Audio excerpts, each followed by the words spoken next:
Amigos, buenas tardes, bienvenidas y bienvenidos. Dos caballeros para comenzar este programa, uno de locatario y otro cumpliendo una promesa. No es 3 de junio, no es San Cono. Es cierto, pero de alguna manera parece que somos como un santuario. Es cierto, lamentablemente la promesa cumplida a media pues ya estuvo en otros programas de otros canales incluso. Pero bueno, vamos a dejarlo pasar por esta vez. Yo no sabía, si no, no había... perdón. No, es así, sí. ¿Estuvo en otros programas de otros canales? Exacto. Cuando su palabra de fiscal, entonces, otrora, fue dada acá en público de Bueno, que pero él volvía. amenaza con seguir siendo fiscal toda la vida. Pero no es posible. No, bueno, pero ese sí va a seguir. Pero la fidelidad se logra con más horario.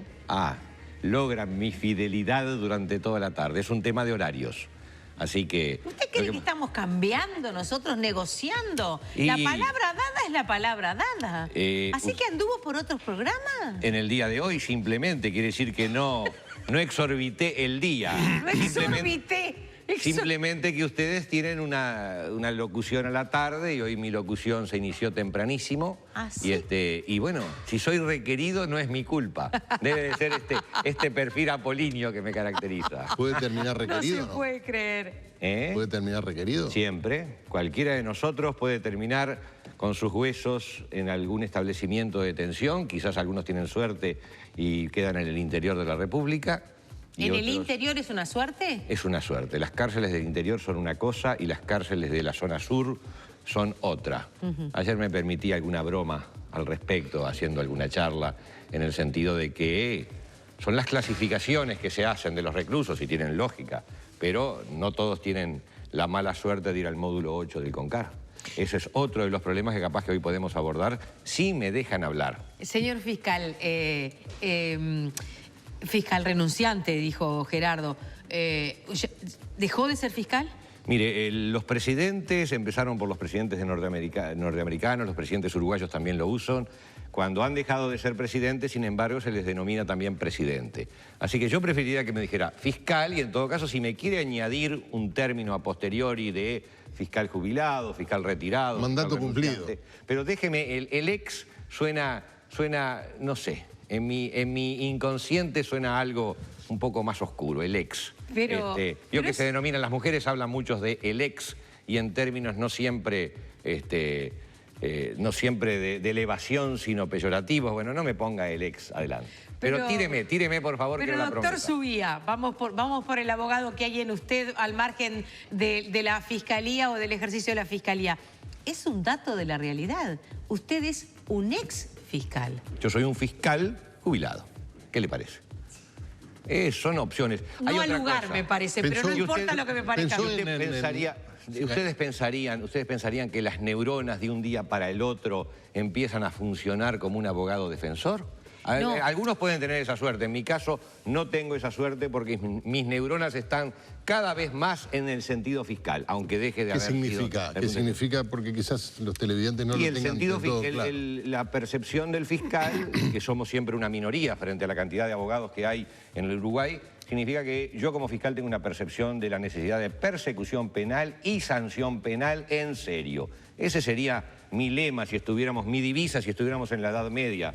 Perseguir y sancionar. No da la impresión de que eso es una convicción suya, pero no es una convicción de todos los fiscales. Bueno, pero ¿cuál es la función del fiscal? Más allá de épocas históricas, los corsi, los recorsi, el persecutor penal se le denomina al fiscal. Si es un persecutor, se supone que algo le queda de aquellos resabios medievales, si quieren ustedes, de perseguir, es decir, de obtener que una persona que ha cometido delito sea sancionada. El problema es que el derecho penal, hablando un poquito más en serio, cada vez se transforma más en un derecho penal declarativo y no sancionatorio. Es decir, se declara que fulano estuvo mal, pero no necesariamente se le aplican sanciones en serio. Entonces Parece que estuviera hablando del caso de León. No estoy hablando ni puedo hablar de ningún caso en particular. Ahora puede. Puedo, pero tengo hoy algunos colegas que simplemente se me adelantaron por unas horas a ustedes. Si no, ustedes estaban primero en mi programa. Sigue enumerando traiciones. No tengo mordaza, pero tengo principios éticos. No puedo hablar de un dictamen de un compañero fiscal, a quien en lo personal estimo muchísimo, y máximo sin haber tenido ni siquiera acceso a las actuaciones judiciales. Así que del tema puntual no puedo hablar. Pero si ustedes, que son muy hábiles, lo logran, podemos hablar de temas laterales o cercanos, no a los casos concretos, estos que han tomado estado público en estas horas, sino vinculados a las dificultades que tienen en este momento los fiscales para operar, que eso es lo que motivó mi renuncia. Mi renuncia estuvo motivado porque dije no va más y pasé a tener esta otra condición que su querida y simpaticísima compañera me ha alargado sobre la cara de ex, pero lo hice porque no daba más, a mi juicio, la Fiscalía, que es una máquina picadora de carne, para trabajar en un ambiente absolutamente desquiciado que se ha producido a partir del nuevo código con la necesidad de fiscales que no aparecen. Ahora se está pensando en la rendición de cuentas, pero luego va a haber un año electoral, no va a haber posibilidad de provisión de cargos y mis compañeros fiscales están desesperados por lo que es el incremento. Ahora, Subía, cuando uno hablaba 1 año, 2 años antes de que se pusiera en práctica el nuevo Código de Proceso Penal con operadores de la justicia, con jueces básicamente, se lamentaban de que si no tenemos presupuesto, no sé qué vamos a hacer, pero la Fiscalía sí que ha tenido presupuesto, ha comprado edificios, supongo que ha contratado también, bueno, el Poder Judicial también ha designado nuevos jueces, faltó dinero, faltó previsión de lo que se venía, porque esto se aplicó en toda América, es decir, estamos llegando tarde a algo que ya se hizo más o menos igual en todo el continente. La película se estrenó en toda América y cuando llega al Uruguay y se estrena la película, resulta que la pantalla se nos cae. Ahora dicen que esto mismo pasó en todos lados. Bueno, pero no tiene lógica suponer que esto mismo haya pasado y que nosotros no hayamos tomado la experiencia suficiente. Acá hubo problemas que le fueron dichos al señor fiscal de corte por mí personalmente, requiriéndole más funcionarios, más elementos de implementación, sorprendiéndome con un sistema informático que el día antes de que el código empezara a entrar en funciones no fue expuesto desde el punto de vista teórico. Es decir, la Fiscalía de Corte dijo en el 2016 y en el 2017, estamos preparados. Y muchos fiscales, y yo tengo archivo, como se dice ahora, esa nueva frase que es muy linda, tengo archivos de haber dicho, no estamos preparados y esto hay que prorrogarlo hasta el 2018 por lo menos. Sin embargo, vaya a saber usted por qué motivos políticos se embicó, es un desembarco en Normandía el que hicimos sin las planificaciones. El propio fiscal de corte reconoce que se necesita un 500% más de fiscales. Entonces hay una carencia de medios humanos absoluta. La asociación tomó una resolución de paro de los fiscales hace pocos días, hay una asamblea nuevamente mañana, nos pasamos de asamblea en asamblea y los compañeros con los cuales tenemos afinidad e incluso con los que tenemos poca afinidad, reconocen todos la situación angustiante, porque esa palabra cruzada. ¿Afinidad con respecto a qué? Afinidad o no afinidad con mi persona. Y eventualmente afinidad o menos afinidad con otros referentes de la interna de Fiscalía. Pero la palabra angustiante ha salido de boca de compañeros que no necesariamente tienen mucha afinidad conmigo. Quiere decir que el clima sobre el que se está trabajando es un mal clima, nada menos que en el momento en que estamos lamentando. Hoy fueron más de 10 disparos que le aplicaron a una persona en la puerta de su casa, los homicidios de los policías, una policía que a mi juicio se queja con mucha razón de que no ha habido la suficiente correlación de fuerzas con los fiscales. Entonces estamos inmersos en una cadena de sucesos y yo veo una gran hipocresía cuando se dice, ¿qué nos está pasando? Pero ¿y cómo no sabemos lo que nos está pasando? No sabemos que le hemos dado alas al delito y le hemos cortado las alas a la policía, a la fiscalía, a la normativa. Entonces estamos en una hipocresía de no entender qué es lo que sucede. A mí me sorprende esa situación. Alguien me decía hoy que hay fiscales en la aplicación del nuevo código que se niegan, se resisten a que la policía interrogue. La otra alternativa que es que el propio fiscal interrogue. Y que eso también genera demoras, problemas en el relacionamiento. Vuelvo al desembarco. No se previó, porque eso era algo que se sabía. Pero no se previó el número de fiscales, no se previó el sistema informático, que ha mejorado algo, pero sigue dando dificultades y las dio terribles. No se previó la violación de los derechos laborales de los fiscales que pasaron a trabajar 3 o 4 veces más. No se previó determinadas áreas que fueran de logística de los fiscales. Si hay que hacer un reconocimiento, no hay el apoyo logístico al fiscal para traer personas para reconocimiento.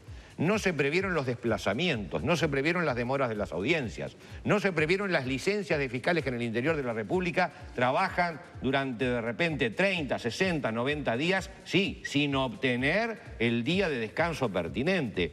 Se han violado derechos laborales cuando, y lo digo en mi humanidad, que es la que recibió los sogazos de aquellos hechos, cuando un fiscal tenía que trabajar 24 horas de corrido. ¿Tiene sentido lógico que un cirujano esté trabajando 24 horas de corrido? Es decir, el pulso del cirujano, ¿a dónde apunta después, diría yo, de las 8 horas ya de trabajo? Pues el fiscal tenía que estar exponiendo su caso luego de haber estado desde las 8 de la noche del día anterior a las 6 de la tarde del día posterior. Entonces, irracionalidades, nada menos de quiénes, de los que tienen a su cargo hoy la tarea de perseguir el delito. Me voy a sincerar yo con ustedes, porque hoy estamos después del 1 de mayo, a decirles así.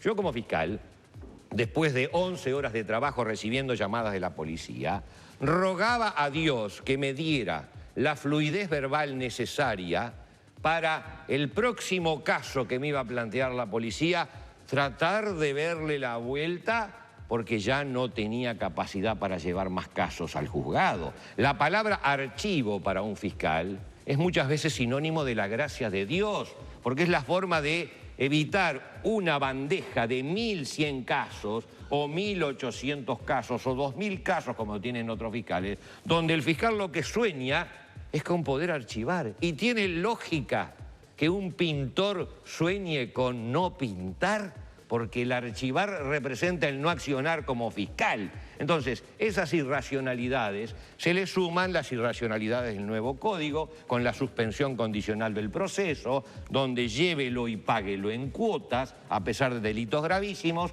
o con la policía atada de pies y manos con temor en la calle y con temor en el juzgado si tiene que operar en un procedimiento policial. En cuotas, que obviamente lo hice en sentido metafórico, en algunos casos es literal.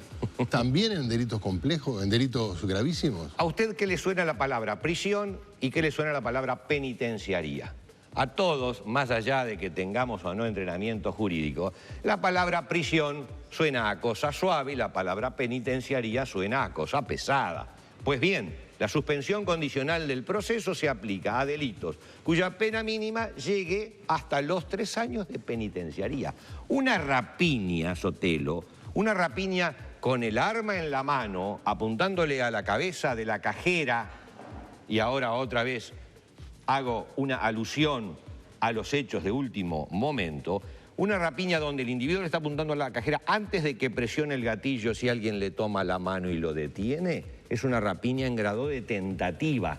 Pues una rapiña en grado de tentativa es inferior a los 3 años, puede llegar a la suspensión condicional del proceso, que es un procedimiento por el que se le impone a una persona cumplir algunas obligaciones y queda sin antecedentes. Y por supuesto ni pisa la cárcel. Entonces, ¿qué es lo que dicen los delincuentes? Lo que el fiscal quizás los aleccionó, porque lo vengo diciendo desde hace un tiempo, y es delinquir, es renegocio. Cuando yo utilicé la frase era negocio. Pero el fiscal puede hacerlo. El fiscal claro que puede ofrecerlo. Y usted pero diría, puede no hacerlo, puede también procesar. Bueno, y ahí es un poquitito más costoso tratar de explicarlo, pero es el siguiente el panorama. Si el fiscal no logra los procedimientos abreviados, suspensión condicional del proceso y el proceso abreviado con tranza rebajando las penas, el fiscal tiene que ir al proceso ordinario. Ir al proceso ordinario en este momento, si usted habla con mis compañeros fiscales, y si se animan a hablar, le van a explicar de qué es el juego de la ruleta. Es decir, hay riesgos de todo tipo y color en un proceso ordinario que se desarrolla. Riesgos procesales, o no riesgos. Riesgos procesales, riesgos de esfuerzos no concluidos, claro, riesgos de que no le... Que no se puedan diligenciar las pruebas, que no pueda... Que la persona quede en libertad en de mientras, como dice el paisano, en de mientras en libertad. Entonces los fiscales se ven obligados, no hacen la opción. Vamos a hablar a calzón quitado. El fiscal no es que pueda hacer la opción entre voy a juicio o me quedo con el proceso abreviado. Sabe que si va a juicio, las dificultades que va a tener son brutales. Le cuento una nomás, muy sencilla.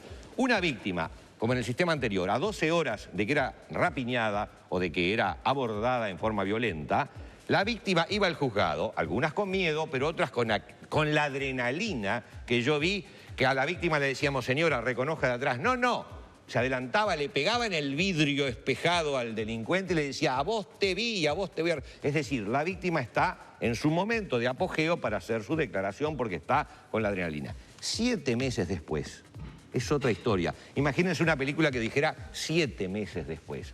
La víctima no solo ha cambiado muchas veces su percepción de los hechos, sino que vivimos en el Uruguay, donde las víctimas son amedrentadas, donde la víctima puede ir a prestar su declaración en un juicio y de repente lo que obtiene es una condena de unos poquitos años, aunque sea una figura grave, a diferencia de esas víctimas que vemos en las películas, en los estrados de otros países, que saben que si apuntan con su dedo al culpable, van a obtener una sentencia de 348 años y 2 días, que no es lo que yo quiero, me adelanto. Entonces, hay una serie de dificultades en la probatoria, en las víctimas, en que el fiscal tiene que rehacer y no tiene tiempo material para rehacer un caso, que está llevando a que los colegas y yo mismo preferiríamos los procesos abreviados cuando a veces, si estamos en la duda, un archivo nos saca. Entonces, todo esto, ¿cómo se solucionaba? Porque yo soy pro acusatorio. Con muchos fiscales, con muchos medios, con muchos administrativos, con un sistema informático que no nos deje a pie, con sistemas de apoyo logístico, como con un actuario en la Fiscalía, es decir, con lo que el desembarco de Normandía tuvo y por eso fue exitoso. Acá estamos en un desembarco que lamentablemente he visto ya muchas personas que desconfían del nuevo sistema procesal. Zubilla, nosotros lo queríamos invitar porque usted era, y lo sigue siendo obviamente, un hombre que desafiaba un sistema porque en buena ley seguramente usted consideraba que el sistema no estaba dando lo que debía dar. No respondía a lo que la sociedad necesita, a lo que el derecho necesita y a la potencialidad que podía llegar a tener el grupo de fiscales que estaba asumiendo esa responsabilidad. Ante una circunstancia que usted considera inmanejable, decide entonces llevar adelante su renuncia. ¿Para qué? ¿Ahora qué va a ser? ¿Fiscal de fiscales? No, no voy a ser fiscal de fiscales porque no necesitan mis compañeros. Para eso tienen al doctor Díaz como fiscal de corte, que él sí entonces es fiscal yo le diría, de fiscales. ¿fiscal de fiscales de corte? Fiscal, quizá, de funcionamiento de un sistema que no da resultados. Primero, yo traté de soportar un sistema y llegó un momento en que dije, no puedo ser cómplice de un sistema donde estoy permanentemente en desacuerdo con toda esta mecánica. ¿Usted no ofende a sus ex compañeros? ¿No qué? Cuando dice, ¿usted no ofende a sus ex compañeros cuando dice, yo renuncio porque no puedo ser cómplice? Por lo tanto, todos los que se quedan pasan a la categoría de tales. Es una pregunta de las más incisivas que he tenido últimamente. Y ante esa pregunta, proveniendo de usted además precisamente, le digo así. Cada uno moralmente toma las decisiones que le parecen en el momento adecuado. Sería incapaz, porque entre otras cosas dejo a mi hija en la Fiscalía como fiscal adscripta, así que queda nada menos que la sangre de mi sangre de poder hacerle la ofensa a los fiscales de decir que son cómplices. Cada uno tiene una realidad diferente. Quizá, y preveo que su fino gracejo lo va a detectar en mis palabras, quizá yo tenga otras opciones que me posibiliten seguir peleando por esto en otros ámbitos, porque desde ya descarto que alguna pregunta va a venir en ese sentido, porque no necesariamente. Varios periodistas se han hecho los gracejos preguntando, e incluso alguno en forma bastante osada ya ha pronosticado eventuales opciones, lo cual es totalmente irregular. Pero adelantándome a eso, mi hija queda. Grandes amigos quedan. Yo tengo una situación, lo conversé con mi señora, que fue mi gran apoyo, y hace 40 años que me fuma, iba a decir, que me soporta. Y se quedó corto, perdóneme que le diga. Un gran apoyo, y mi mujer me dijo, si eso es lo que vos sentís que te hace bien, hacelo. ¿Y usted lo siente? Por supuesto, sí, me siento un poquitito más tranquilo de aquellas presiones que me despertaba a las 5 de la mañana con una tensión de los pasos que iba a dar. Además de que egoístamente, a veces las grandes y altisonantes frases no revelan la realidad de los hechos. Eso ustedes como periodistas lo recontrasabrán. En ese lugar déjeme me interesa contarle que se pare. lo egoísta. Ahí me interesa que se Lo pare. egoísta. En ese lugar. En ahí. ese lugar. Me Sí. va a creer más, quizá. No sé, pero me parece más auténtico. Bueno, pero me no lo gusta sabe. más. No lo Le sabe creo si no más. soy tan civilino que puedo llevar. Por supuesto que podría serlo. Podría serlo. No lo dudo. Lo egoísta fue así. En cualquier momento yo quedaba con las ruedas para arriba y no me salvaba ni Matusalén porque tengo esa facilidad de hacerme enemigos que la tengo desde que tenía 12 años. Una gran facilidad de que las personas no siempre concuerden conmigo. Como Entonces, si lo viéramos. En la fase egoísta dije así, yo la voy a quedar. Y algunos colegas me advirtieron, la vas a quedar. Y lamentablemente... Discúlpeme, pero cuando dice la va a quedar no se refiere a temas de salud, sino a temas que un día podría cometer un error por la sobrecarga de trabajo y eso le pudiera costar. La sobrecarga de trabajo es brutal y así carrera. fue la misma sobrecarga de trabajo que lo he nombrado más de una vez que tuvo el fiscal Kieki, un excelente compañero, cuando hace años en Rivera, eventualmente, porque no fue probado administrativamente, cometió un error y en público fue incinerado por el señor fiscal de corte cuando hizo referencias al horror de las actuaciones del compañero y no el error, y cuando hizo referencia... Pero eso es una conducta permanente del fiscal de corte. El fiscal de corte... Lo hizo corte... también con la fiscal de Artigas que procesó a una médica, una médica. Bueno, eso ha motivado de que con el fiscal de corte en una determinada época, sobre todo al inicio, yo tuve una relación muy estrecha de apoyo hacia él, y luego me fui separando. Lo de Kieki fue un mojón, hubieron otros mojones. Ahora, permítame, porque hay un punto que tiene que ver también con las decisiones personales. Según tengo entendido, también usted fue disciplinado, por decirlo delicadamente, delante de colegas por una decisión que tomó de pedir el procesamiento con prisión del doctor Anzalone, un jerarca del Ministerio del Interior que había contratado a su hermana con en un cargo del Estado con un título falso. Según tengo entendido, a usted, delante de testigos, también el fiscal de corte le reprochó esa decisión. No, pero usted debe tener otros amigos fiscales que le propician información. Quizás tengo más fiscales amigos que usted. No compartimos los amigos con lo que es tranquilo. Quizás sí. Bueno, sí, su información es correcta. Hubo una oportunidad de un grupo de fiscales, el fiscal de corte me desautorizó públicamente, obviamente yo le respondí, pero hizo referencia a que el procesamiento con prisión, en aquel caso del director de Sanidad Policial, era una barbaridad. Y eso es una forma de marcar línea y así se lo hice notar. Es una forma de presionar, pero está bien. Pero usted siguió para adelante. La fiscal de Artigas, el fiscal Kieki, podría haber seguido para adelante. Es decir, ¿sabe qué, señor fiscal de corte? Como usted mismo dice, los fiscales somos independientes. Su opinión me la paso por el expediente y voy a hacer lo que me dicte mi conciencia. Creo que en el Parlamento, en oportunidad que el señor fiscal de corte compareció, algún diputado le hizo una referencia a que cuando él manifestaba que a su juicio era algo así como inocente sus manifestaciones o que no tenía trascendencias, algún diputado le hizo, a mi juicio, con total justeza, reflexionar sobre que un fiscal de corte no puede emitir juicios sobre lo que realizan sus subordinados. No por el caso ya pasado. Usted de fútbol debe saber más que yo y me han explicado de que al árbitro no se lo presiona por lo que ya cobró. Se lo presiona para que no vuelva a cobrar. Dicen los que saben de fútbol que es así. Y obviamente que eso también incidió. Y por eso la referencia a quedar con las ruedas para arriba, que supongo que le puede agraciar más esa respuesta porque responde a una realidad más egoísta del sujeto. Disculpe, tenemos que ir a la tanda, pero este es un punto clave. ¿Qué le puede haber pasado? ¿Qué le podría pasar a un fiscal, en el caso de la fiscal de Artigas, del fiscal Kieki o a usted eventualmente, si no se aviene a lo que presuntamente, porque el fiscal de corte dice, bueno, fue un comentario, yo no lo presioné, ¿no? ¿Qué le podría pasar? ¿Podría ser sancionado? Y claro que sí. Si esto fuera un pericón, diríamos, pare la música. Bueno. Y volvemos luego de la pausa. Tai, tunga, tarata. En un segundo